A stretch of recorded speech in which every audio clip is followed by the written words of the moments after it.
स्त्री नदी के समान है, ये सत्य है, क्योंकि दोनों रस संस्कार संगिनी होती है।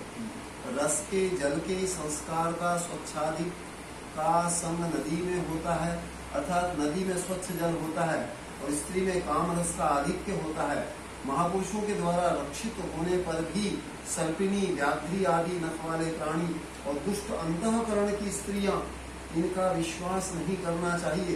स्त्रियों के ऊपर हमेशा विश्वास नहीं रखना चाहिए और उन्मत्त स्त्रियों पर तो बिल्कुल विश्वास नहीं करना चाहिए। जैसे स्त्रियों के लिए ऐसे पुरुषों के लिए, यहाँ स्त्रियों का प्रकरण है, इसलिए स्त्री के लिए बोल जाएगा, इसलिए ये कंत तो इसलिए क्योंकि सर्पिणी कोप से दंश कर प्राण हनन करती है और यदि उन्हें पीड़ा दी जाए तो कहना ही क्या। हे दाय, हमने हमारी पुत्री रक्षण के लिए तेरे अधीन की थी और तूने ऐसा अकार्य किया। जिस तरह बिल्ली को दूध रक्षा के लिए नियुक्त करने पर वह हमेशा दूध पिया करती है, वैसे रक्षा के लिए कन्या को स्वाधीन करने पर तूने अनर्थ कर दिया। इस तरह राजा के कहने पर वह धैर्य गलित हुई, वह थर-थर कांपने लगी, उसका शरीर पसीने से व्याप्त हो गया, वह कांतिहीन हो गई और इस प्रकार बोलने लगी। ये भी अपराध मान किया, धैर्य गलित होगा, धैर्य नहीं रहेगा। जैसे अभी आएगा भी, आगे आएगा इसमें, हम लोग कुछ सीरियल में देखेंगे, रावण हो, कंस हो, कितना भयंकर था। जहाँ तहाँ कंस को क्या दिखाई देता, कुछ नहीं दिखता, पानी में, दूध में, बर्तन में, स्तंभों में, सब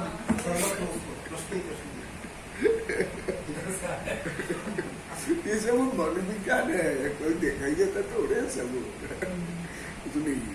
देखो धैर्य गलित, धैर्य नहीं रहेगा, स्थिरता नहीं, मन स्थिर नहीं होगा, भाव स्थिर नहीं होगा। इसलिए शरीर भी, वचन भी, क्रिया प्रतिक्रिया भी तदनुकूल होगा। और कांपण में जो तो बता दिया, पसीना, ये भी आप लोग को बहुत बार बता दिया। पसीना भी अनेक प्रकार, समस्या पसीना ये अति उत्तम है। समस्या जो पसीना निकलता है उसमें टॉक्सिन निकल जाते हैं, शरीर स्वस्थ होता है। कल भी आया था, मैं तो बहुत कम बताया हूँ ये। और पसीने के माध्यम से रोम छिद्र खुल जाते हैं और हम रोम छिद्र के माध्यम से ऑक्सीजन लेते हैं।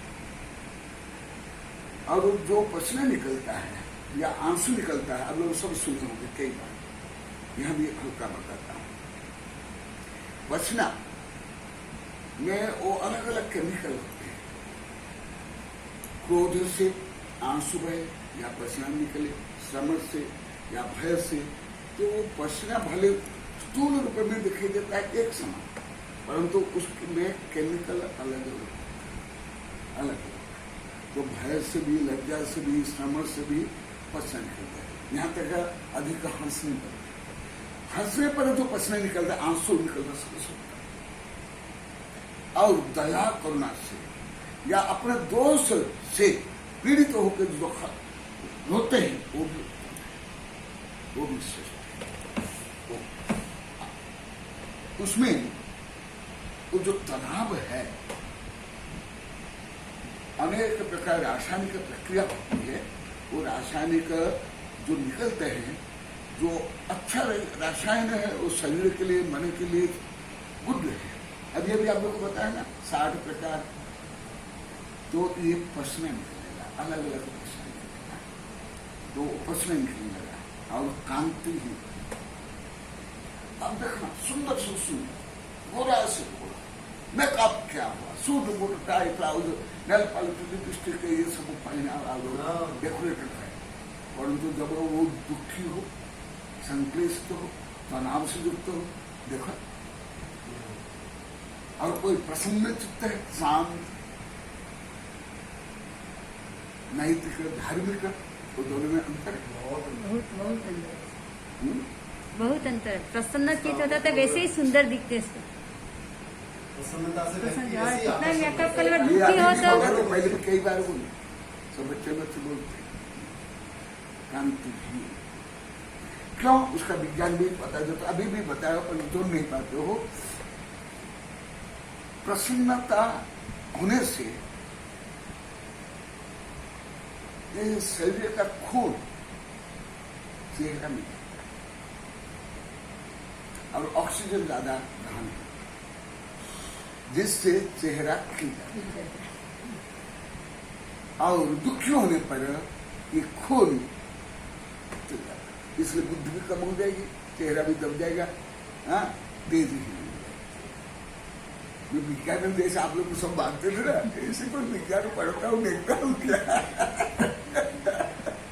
समझ आ रहा है। आप लोग कई 1000 बार बोला हूँ, ये दोष से ही ज्यादा शिक्षा मिलती है।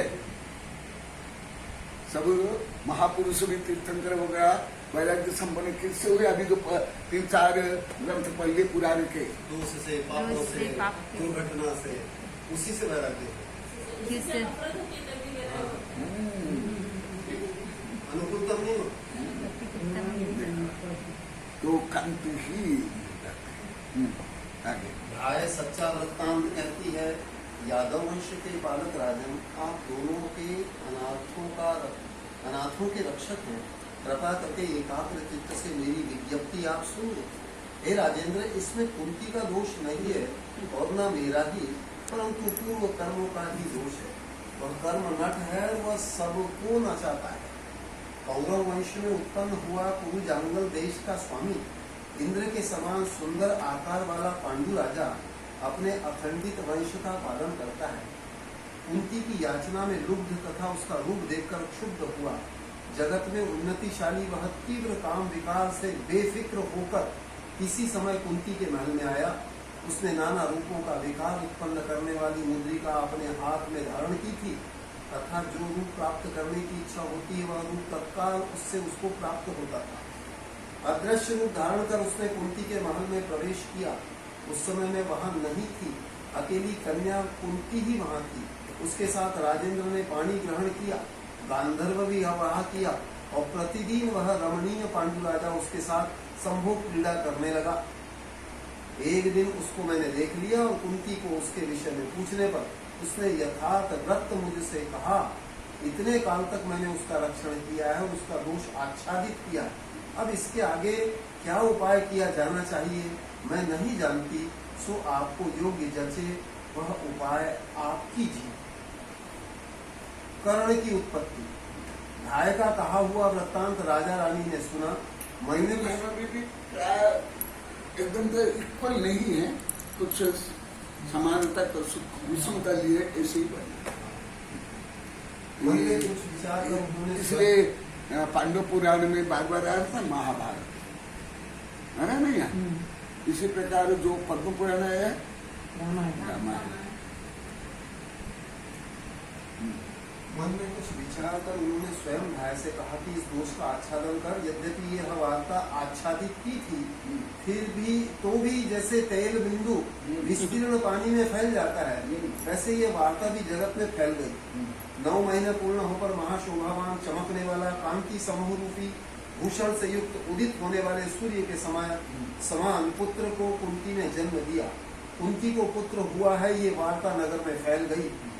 उसे जानकर लोग आश्चर्य युक्त हो गए और राजा के भय से लोग उस पुत्र की वार्ता कानों में कहने लगे। कुंती के पिता अंधक वृष्टि ने पुत्र की वार्ता लोगों के कानों तक पहुंची हुई जानकर उस पुत्र का नाम कर्ण कह दिया।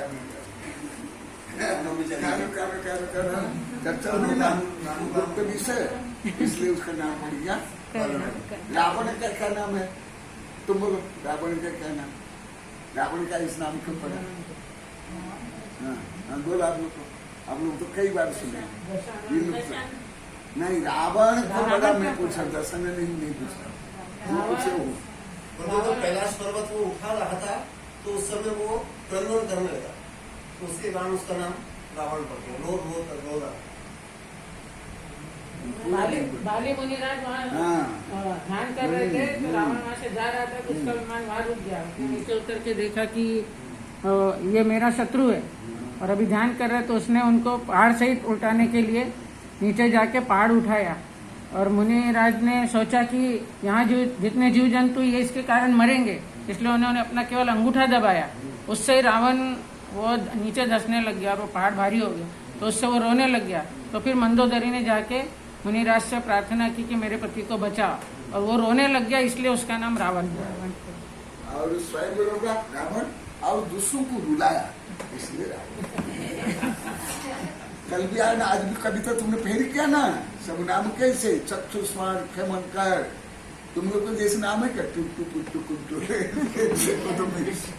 विदेश के कुत्ते के नाम रख लेते भाई, कुत्ते बिल्ली के। देखो, इसलिए इसका नाम पड़ गया। तदनंतर मंत्रियों के साथ राजा ने विचार कर सूर्य के समान कांति वाला कुंडलों से युक्त और रत्न कवच जिससे पहनाया गया है, ऐसे उस कर्ण बालक को पेटी में रखवाया।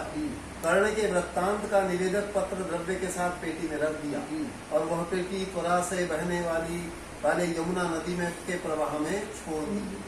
कालिंदी नदी यमुना नदी के तीर पर चंपापुरी नामक उत्तम राजधानी है। राज प्रासादों के शिखर पर लगे हुए स्वर्ण के कलशों से वह अत्यंत शोभा पाती है।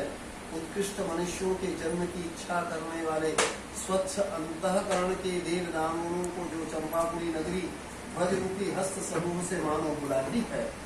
जिस नगरी की परिखा यानी खाई पाताल तक बहने वाली गंभीर यमुना नदी थी, अर्थात खाई के समान यमुना नदी चंपापुरी के आसमंतात बहती थी, तथा पातालवासी दानवों का उच्छेद करने के लिए मानो कोप से वह काली हो गई। विश्रांति लेने के लिए चंद्र इस नगर के महाद्वार से गोकुल से मानो सख्य करता था। योग्य ही है कि बड़े लोगों के मित्र बड़े लोग ही हुआ करते हैं। सख्य करता था, नेत्री हाँ? नेत्री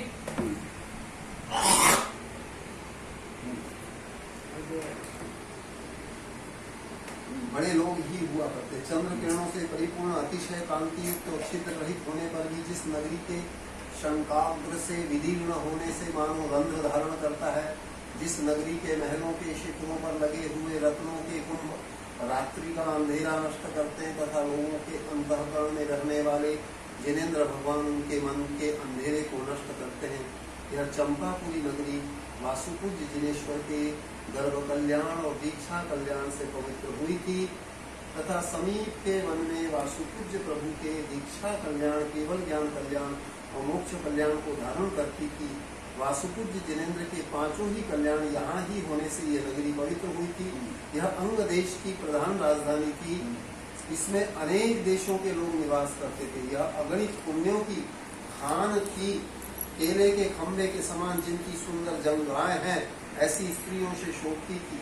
चंद्र के समान प्रकाश वाली स्त्रियों के तेजस्वी मुख से अंधकार को दूर करने वाली जो नगरी नित्य प्रकाश युक्त रहती थी, इस नगरी के दानी जन दान देना ही अपना कर्तव्य समझकर सत्पात्र को सुदान देते थे, और पुण्य लाभ से चमकते हुए वे रत्नों की वृष्टि को पाते थे। भानु राजा को कर्ण की प्राप्ति।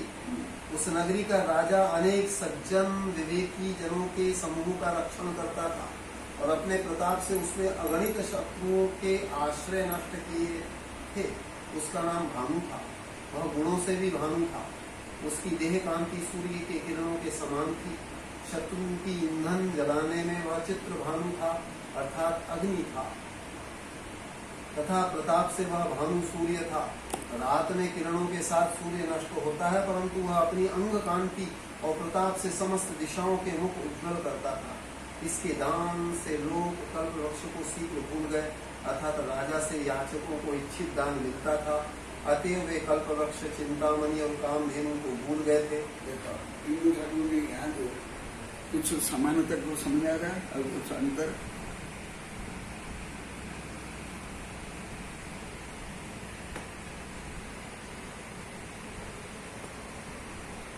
बहुत विद्वान था, इसलिए उसको शास्त्र के जानने वाले पंडित मान देते थे, तथा युद्ध कुशल होने से योद्धा भी मानते थे। उसने प्रताप का दूसरा किनारा प्राप्त किया था और शत्रु पक्ष को नष्ट कर दिया था। उस भानु राजा की पत्नी का नाम राधा था। वह अतिशय स्नेह करने वाली मानो उसकी आराध्य देवी। हिंदू धर्म में भी राधे राधे, इसलिए कर्ण को राधे राधा राधा सही जोड़े और भी जोड़े।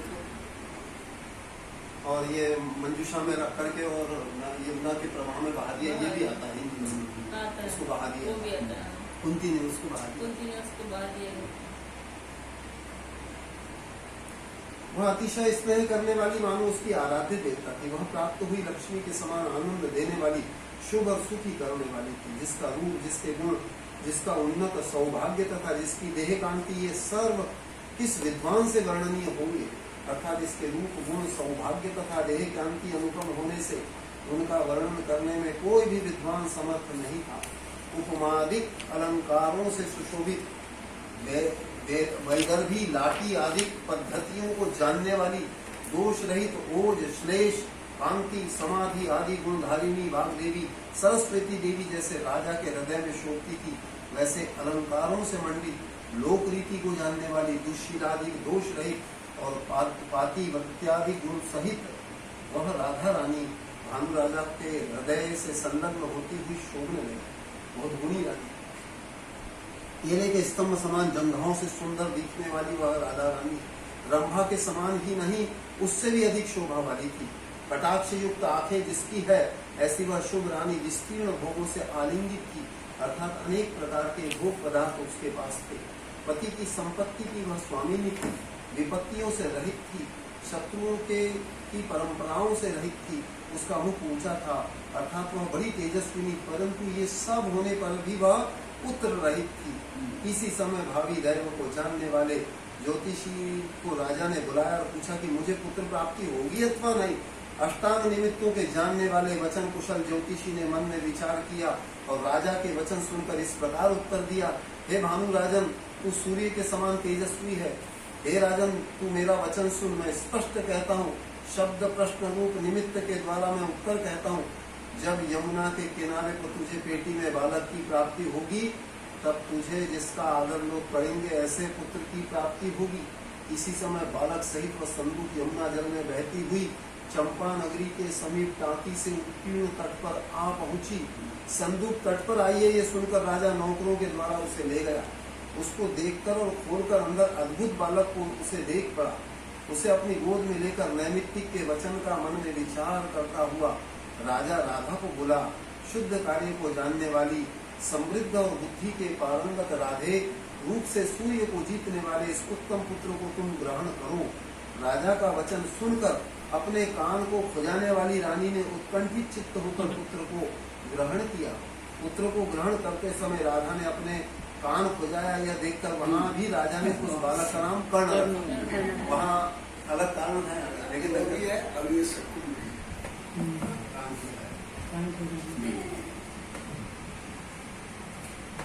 राजा ने उस बालक का नाम कर्ण रखा। जैसे बाल चंद्र कला शोभा और कांति से बढ़ता है, ज्योत्सना से वृद्धिंगत होता है, अंधकार से दूर रहता है और पृथ्वी को आनंदित करता है, वैसे कर्ण कुमार भी कला शोभा लक्ष्मी से बढ़ने लगा।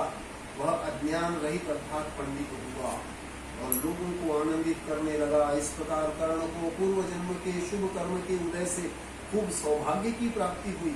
सर्व विद्वान उसकी सेवा करने लगे।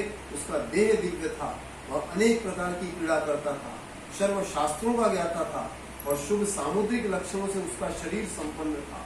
श्रुति में उसकी बुद्धि संलग्न थी। इस प्रकार वह कर्ण कुमार शोभने लगा।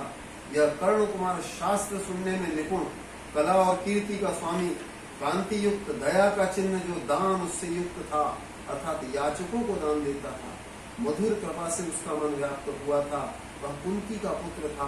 कोमल स्त्रियों को सुख कर मनोहर और गुणों से ज्येष्ठ पुण्यवान कन्यावस्था में कुंती से उत्पन्न हुआ। प्राणी रूपी कमलों के और तड़ाग के समान वह कर्ण सूर्य के समान शोभने लगा। ब्रह्म श्रीपाल की सहायता से श्री शुक चंद्राचार्य के द्वारा विरचित भारत नामक पांडव पुराण में कर्ण कुमार की उत्पत्ति करने वाला सप्तम पर्व समाप्त हुआ।